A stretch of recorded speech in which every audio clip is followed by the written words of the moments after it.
We are back for another screencast, and I'm going to show you the coding app Hopscotch. It's available through the iTunes App Store. It is not available for Android, so sorry if I lost you there. If I click and get started, it pulls up to my home screen. It shows up at the top left-hand corner, my account. If I click that, I can change the name. Teachers, you can also create individual accounts for students in your classroom on the Hopscotch website. I'm going to X out and show you guys what a draft looks like. Everything that I've tried to code and create as a game on my own is saved in this drafts tab. So if I want to edit a game and go back and keep working on it, this is where I go to find it. The publish tab shows games that I have completely coded and stopped. So once a game is published, you can't go back and edit it. Let's click play in the bottom right-hand corner so I can show you what games are available. These are games that have already been coded by other users from around the world that you can go in and play, and some of them are more game-oriented and some of them are more coding-oriented. So, for example, there is one that teaches you how to code to create a Disney princess, which is really awesome.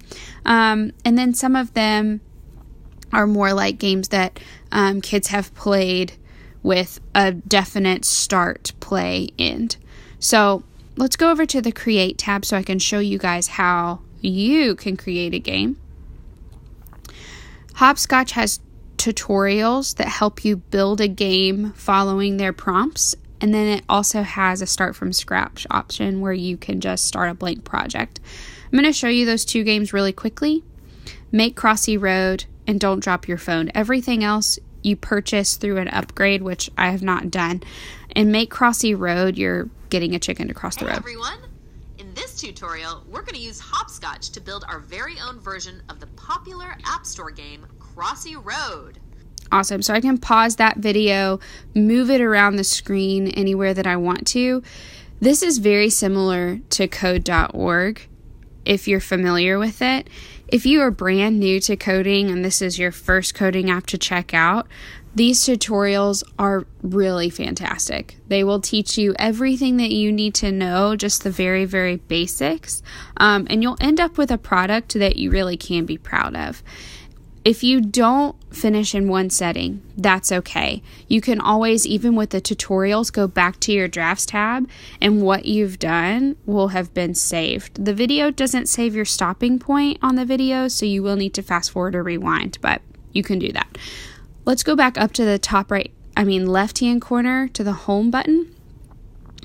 Go back to the Create tab and start from scratch. So this is the stage. It's a grid format, shows the X and Y coordinates. I'm going to click the plus sign down at the bottom, and it allows me to select an icon that I choose. So they've got some fun characters. I'm going to choose this cupcake. Fantastic. So I haven't added any code yet, but I can move it around wherever I want to. If I click Add Code, then I can choose rules to start. So I'm going to go to the iPhone start buttons, and I'm going to click When is tapped. The magenta block will immediately pull up, and then I can program it however I'd like.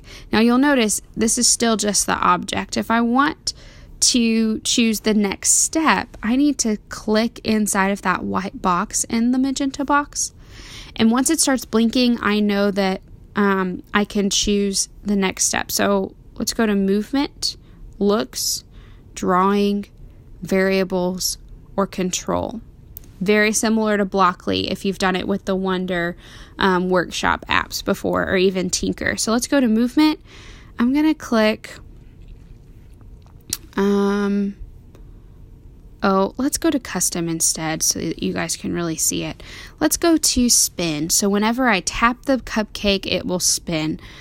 You don't have to click End for it to close out the code, but I'm going to click that arrow at the top left-hand corner of the magenta block and click Play. Awesome. Nothing's happening because I haven't tapped the phone. I tapped the phone and awesome. One more time. Beautiful. If I want to go back and edit that, I click the pencil in the right hand corner. I can open that back up and change it if I want to. I don't want to, so I'm going to X out at the top left-hand corner. And then I'm going to click home to show you guys how this saves. So click home at the top left-hand corner, and then it's automatically there in my drafts. Teachers, it's important to know that at the top right-hand corner, that's where you get settings, and you can edit the privacy for that. I haven't looked at the notifications that I have, so let's look at that together. Somebody liked a project. So that would be where the privacy app would be important. Again, this one was free. You can pay for more upgrades. Try it out and let me know what you think.